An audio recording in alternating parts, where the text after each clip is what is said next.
Hello friends, welcome to my channel Yuvraj Singh. पिछले video में हम लोगों ने कुछ विधि शास्त्र के बारे में बेसिक जाना था। विधि का स्रोत क्या है, विधि की प्रकृति क्या है और विधि जूरिस्प्रूडेंस दो शब्दों से मिलकर बना हुआ है। इसके बारे में हम लोगों ने पिछले के लेक्चर में समझा था। अगर वो आप लोगों ने मेरा लेक्चर नहीं देखा तो वो आप पहले देख सकते हैं, इसके बाद ये वीडियो देखिए। अब इसमें हम लोग समझते हैं कि इसका उसी का अगला ये वीडियो है। ये पार्ट 2 में इसको समझते हैं, क्योंकि एक पार्ट में अगर बनाएंगे तो ये वीडियो काफ़ी लंबा हो जाएगा। इसको हम लोग 2 पार्ट में समझते हैं। इसमें ये बताया गया है कि ये आज हम लोग समझते हैं विधि शास्त्र में पोजीशन, कब्जा। आखिर कब्जा क्या होता है, कब्जा के बारे में हम लोग आज डिस्कशन करेंगे कि कब्जा क्या होता है। देखिए, सिंपल वे में अगर हम लोग सोचें तो आप सब लोग यही सोचिए कि हम लोग लॉ के स्टूडेंट ना होके अगर आप लोग से कोई पूछ दे कि पोजीशन क्या होता है, कब्जा क्या होता है, तो आप क्या कहेंगे? आप बिल्कुल सिंपल वे में सोचिए कि पोजीशन क्या है। भाई, सिंपल वे में यही हम लोग समझ सकते हैं कि कब्जा वह है जिस व्यक्ति पर भौतिक, जिस वस्तु पर कब्जा उसे हम कहते हैं जिस वस्तु पर कोई भौतिक नियंत्रण जिस वस्तु पर होता है उसको हम पोजीशन कहते हैं। जैसे ये मार्कर है, इस मार्कर पर भौतिक नियंत्रण मेरा है, तो इस मार्कर पर जब भौतिक नियंत्रण मेरा है तो आप क्या सोचेंगे कि इस मार्कर के मालिक यानी कब्जा, स्वामित्व नहीं बोल सकते, कब्जा पोजीशन इसमें मेरा है। तो आप यही सोचेंगे कि ये मार्कर मेरी है। आप सोचेंगे, हम आपसे पूछ रहे हैं, आप यही तो सोचेंगे कि ये मार्कर मेरा है। तो यही सिंपल वे में इसको समझते हैं कि जूरिस्प्रूडेंस, पोजीशन, विधि शास्त्र एंड अन्य विधियों की निगाह में, इसको विधि शास्त्र में भी पढ़ते हैं और अन्य विधियों की निगाह में भी पढ़ेंगे। समान बातें ये आती हैं कि कब्जा स्वामित्व का प्रथम दशा साक्ष होता है। इसका क्या मतलब होता है? कब्जा स्वामित्व का प्रथम दशा साक्ष होता है। इसका क्या मतलब होता है? इसका मतलब ये होता है कि जब कोई वस्तु जिस व्यक्ति के नियंत्रण में रहती है तो समान वे में व्यक्ति क्या सोचता है? सोचता ये है कि वो वस्तु जिस व्यक्ति का उस पर नियंत्रण है वह उसी व्यक्ति की है। तो यही ये बता रहा है कि कब्जा स्वामित्व का प्रथम दशा साक्ष होता है। अगर आपसे कोई पूछता है तो आप सिंपल वे में यही बताइए कि कब्जा स्वामित्व का प्रथम दशा साक्ष होता है। इसका ये मतलब होता है। यही चीज सेक्शन 110 इंडियन एविडेंस एक्ट में बताया गया है। तो इसको इस पे देख लेना है आप लोग। अब बात ये आती है कि जैसे ये मार्कर मेरा है, इस मार्कर पर कब्जा मेरा है, तो आप क्या सोचेंगे कि ये मार्कर मेरा ही होगा। अब अगर आप कहेंगे कि ये मार्कर आपका नहीं है, अपितु मेरा है या किसी और का है, आप कुछ भी कह सकते हैं, तो ये वर्डन ऑफ प्रूफ किसके ऊपर होगा?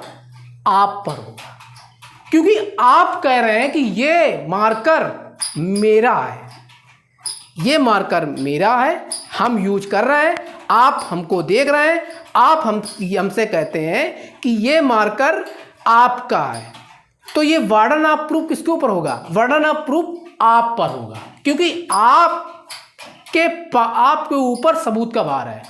आप इसको बताएं, चलिए प्रूफ करिए कि आपका है। वर्डन ऑफ प्रूफ किसके ऊपर है? आप पर है, जो कहता है कि कब्जा ये आपका ना, ये मेरा है, जो व्यक्ति कहता है उसके ऊपर होता है। Possession is 9 out of 10 point of law, यानी पोजेशन में 10 में से 9 पॉइंट उसको दिए जाते हैं। कब्जा को 10 में से 9 अंक उसको दिए जाते हैं। सिंपल वे में ये समझिए कि अगर कोई भी व्यक्ति कोई भी सड़क पे अगर चल रहा है, कोई गाड़ी लेके जा रहा है, तो आप लोग सिंपल वे में क्या समझते हैं? आप लोग यही समझते हैं कि ये गाड़ी उस व्यक्ति की है, भले ही वो व्यक्ति की ना हो गाड़ी, क्योंकि उस गाड़ी पर उस व्यक्ति का कब्जा है।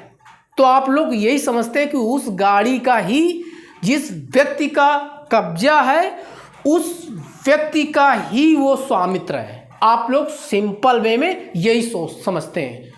तो यही कहा गया है कि 10 में से 9 पॉइंट दिए गए हैं उसको, कि जिस व्यक्ति का कोई भौतिक नियंत्रण जिस वस्तु पर रहता है, तो समान वे में यही समझा जाता है कि वो वस्तु उस व्यक्ति की ही है, उस वस्तु का स्वामित्र वो व्यक्ति ही है, यही माना जाता है। तो यही हम कहते हैं, जैसे कि आप लोग सड़क पे चलिए, सड़क पे सब लोग गाड़ी लेके चलते हैं, तो हम लोग क्या सोचते हैं? जो व्यक्ति गाड़ी चला रहा है, हम लोग यही तो समझते हैं कि ये गाड़ी इस व्यक्ति की ही है, भले वो व्यक्ति की गाड़ी ना हो, लेकिन हम लोग समझते हैं कि ये गाड़ी इस व्यक्ति की ही है। तो यही कहा गया है कि कब्जे को 10 में से 9 अंक दिए गए हैं, ये चीज़ है। अब कब्जे को अन्य विधियों में कहाँ कहाँ बताया गया है, इसके बारे में देख लेते हैं। देखिए, कब्जा section 145 of CrPC, section 145 of CrPC, उसमें स्वामित्व की बात नहीं करता है, वो अकेले कब्जे की बात करता है। उस पे भी बताया गया है, उस पे भी हम लोग चर्चाएं कर लेंगे। अब सेक्शन 4 और 5 of SRA, specific relief act, SRA, यानी इस पे भी कब्जे के लिए बताया गया है। तो ये दो चीज़ जो होती, सेक्शन 145 और सेक्शन 4 और 5, ये एसआरए और ये 145 सीआरपीसी, ये दोनों क्या कब्जे की रक्षा करते हैं, ये दोनों कब्जे की रक्षा करते हैं। Section 110 of Indian evidence act, इस पे भी बताया गया है कि कब्जा, इस पे एक केस आया था आलमोरी वर्सेस डेला मेरी, ये इंपॉर्टेंट केस है। जब भी कब्जे से संबंधित केस आएगा या इंडियन एविडेंस एक्ट में आप लोग देखेंगे तो ये केस जरूर आएंगे। अर्थात बिन दूल्हे की बारात सूनी मानी जाती है। वही कुछ मैटर हम लोग यहाँ समझते हैं कि बिन केस के उस फैक्ट को बिल्कुल नहीं समझ पाओगे आप लोग, तो उस पर ही हम लोग एग्जाम्पल लेके मानते हैं कि आलमोरी वर्सेस डेला मेरी, इस केस में ये बताया गया है। इस केस में देखिए ये बताया गया था, किसी वस्तु के कब्जाधारी का उस वस्तु पर वास्तविक स्वामी के सिवाय संपूर्ण विश्व पर श्रेष्ठ दावा होता है। इसका क्या मतलब है? इसका मतलब ये है कि जिस व्यक्ति के, किसी व्यक्ति के कब्जाधारी का उस वस्तु पर वास्तविक स्वामी के सिवाय संपूर्ण विश्व पर दावा होता है, यानी जिस व्यक्ति का वो कब्जा है उसके सिवाय संपूर्ण विश्व में कोई उसका दावा नहीं कर सकता है।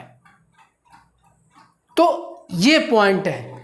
अब यहां तक हम लोगों ने समझा कि कब्जे कहाँ कहाँ और अन्य विधियों में कहाँ कहाँ बताया गया है, कब्जा क्या होता है ये हम लोगों ने समझा। अब बात ये आती है कि कब्जा की परिभाषा हम समझ। परिभाषा देखिए, कब्जे की परिभाषा कुछ यूरिस्ट ने दिया है, ये मोस्ट इंपॉर्टेंट है, आप लोग इसको समझिएगा अच्छे से, ध्यान देखिए। कब्जा की परिभाषा 3 यूरिस्ट ने दी है, और दी है पर 3 हमने लिखा, 3 इंपॉर्टेंट है, ये 3 ज़्यादा इंपॉर्टेंट होते हैं। कब्जे की परिभाषा, सामंत महोदय कहते हैं कि कब्जा वस्तु और व्यक्ति के बीच संबंध को दर्शित करता है। सामंत महोदय क्या कहते हैं कि कब्जा वस्तु और व्यक्ति के बीच संबंध को दर्शाता है, ये सामंत महोदय कहते हैं। जहां भी वस्तु और व्यक्ति के बीच संबंध को दर्शाता है तो वहां कौन आएंगे? सामंत महोदय आएंगे, ये इतना याद रखिएगा। ये हमने बोला कि बस कब्जा वस्तु और व्यक्ति के बीच संबंध, ये वस्तु है और ये व्यक्ति के बीच संबंध को दर्शित करता है, सामंत महोदय ने कहा है। पोलक ने कहा है कब्जा किसी वस्तु पर भौतिक नियंत्रण या प्रत्यक्ष नियंत्रण है। पोलक ने कहा है कि कब्जा किसी वस्तु पर भौतिक या प्रत्यक्ष नियंत्रण होता है। इसका क्या मतलब होता है? इसका मतलब ये होता है कि कब्जा किसी वस्तु पर भौतिक, ये मार्कर, इस पे मेरा भौतिक नियंत्रण और ये प्रत्यक्ष नियंत्रण होता है, ये पोलक महोदय कहते हैं, इसको समझ लेना। अब ये मोस्ट इंपॉर्टेंट है इनका इहेरिंग का, इसको समझते हैं। इहेरिंग ने कहा है कब्जा स्वामित्व की वस्तुनिष्ठ अनुभूति है। कब्जा प्रतिरक्षात्मक स्वामित्व है।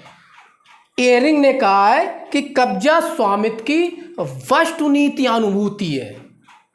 कब्जा प्रतिरक्षात्मक स्वामित्व को दर्शाता है। ये किसने कहा? ये इहेरिंग ने कहा है कि जैसे कि ये मान लीजिए कि इस पे मार्कर पे भौतिक नियंत्रण मेरा है, तो ये भौतिक नियंत्रण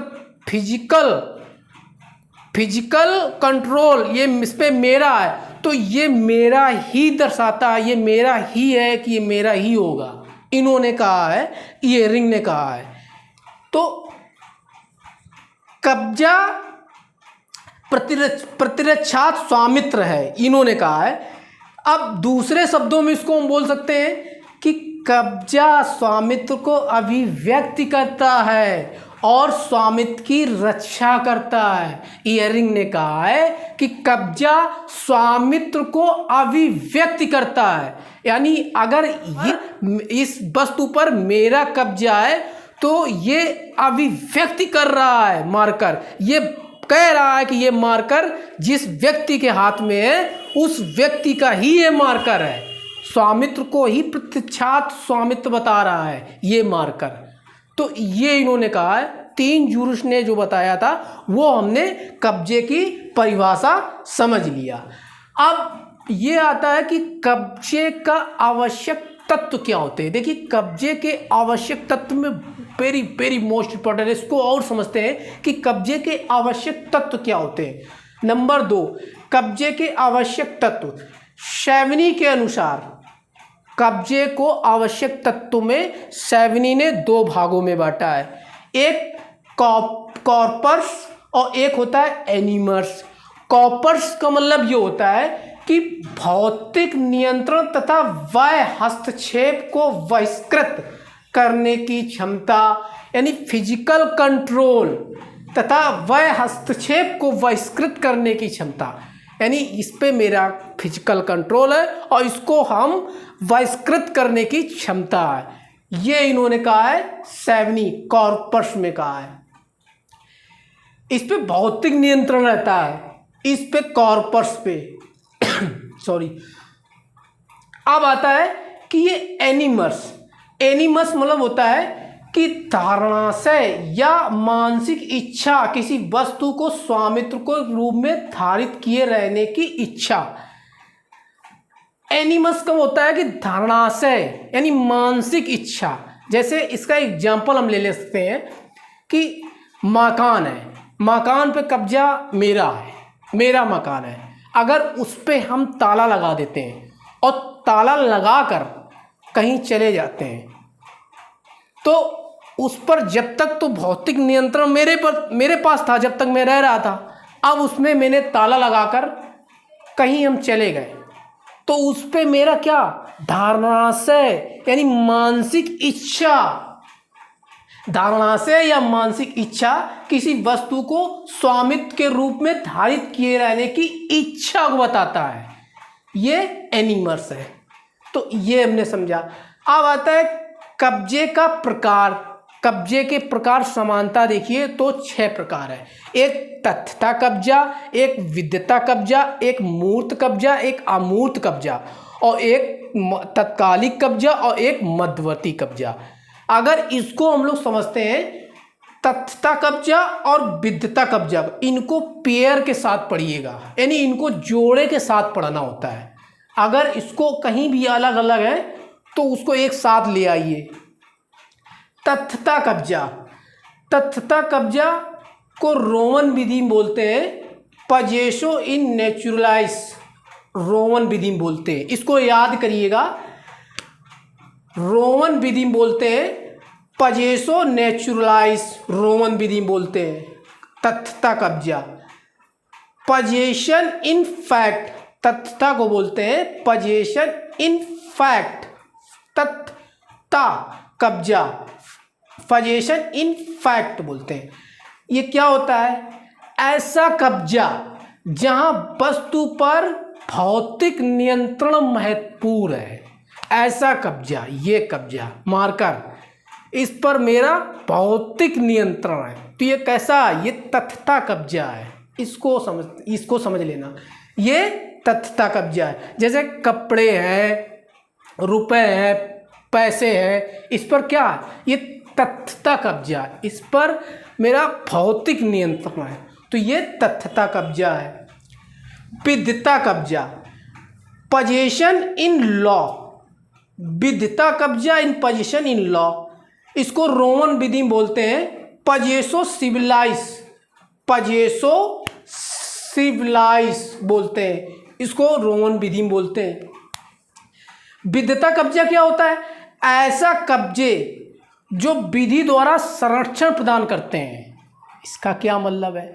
यानी ऐसा कब्जा जो विधि द्वारा संरक्षण प्रदान करते हैं। एक कब्जाधारी को विधिक अधिकार देकर, भाई कब्जाधारी को विधिक अधिकार देकर, और दूसरा हस्तक्षेप करने वाले को दंडित या क्षतिपूर्ति देने का अधिकार देता है कि अगर कोई भी हमारे मकान में या कोई मेरे ज़मीन पे कोई हस्तक्षेप कर रहा है तो उसको दंडित या क्षतिपूर्ति देने का अधिकार देता है। तो ये क्या होता है? ये विधि द्वारा संरक्षण प्रदान करता है। विद्यता कब्जा, नाम से ही पता चल रहा है कि विद्यता कब्जा यानी विधि के द्वारा संरक्षण प्रदान कर रहा है।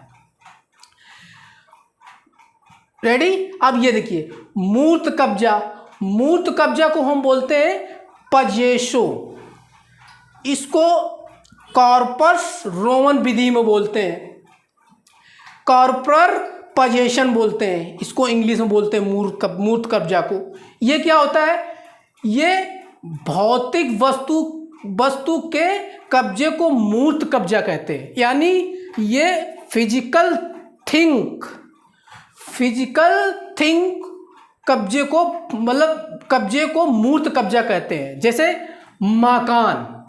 मकान मैंने बनवाया है तो मुझे मेरा भौतिक वस्तु है तो उस पे हमारा रहने का वो है मन, तो फिजिकल थिंग। तो ये क्या होता है? मकान, जैसे मेज, ये सब क्या होता है? कुर्सी, टेबल, ये सब क्या होता है? यही सब होता है मूर्त कब्जा, मतलब जिस पर हमारा रहने का वो ऐसा वस्तु जिस पर कब्जे का मूर्त कब्जा कहते हैं। अमूर्त कब्जा, अमूर्त कब्जा को बोलते हैं क्वाशी पजेसो, रोमन विधि बोलते हैं। देखिए इसको याद करते जाइए आप लोग।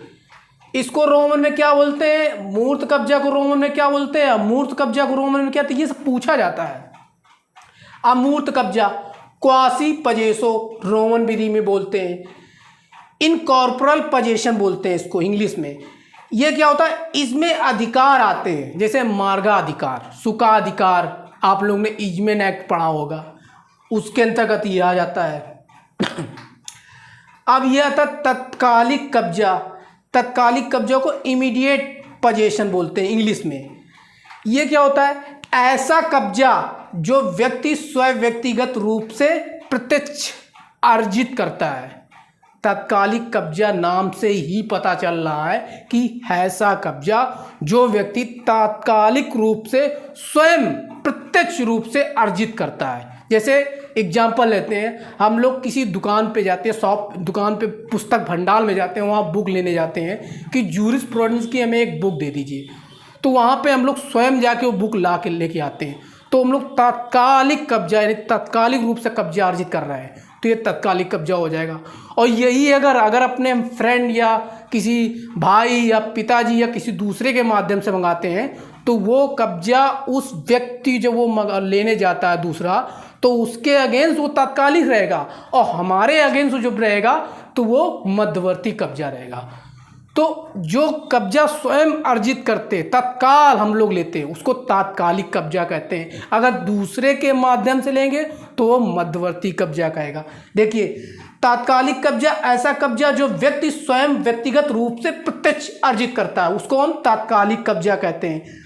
मध्यवर्ती कब्जा ऐसा कब्जा जो किसी दूसरे के माध्यम से प्राप्त होता है, किसी दूसरे व्यक्ति के माध्यम से प्राप्त होता है।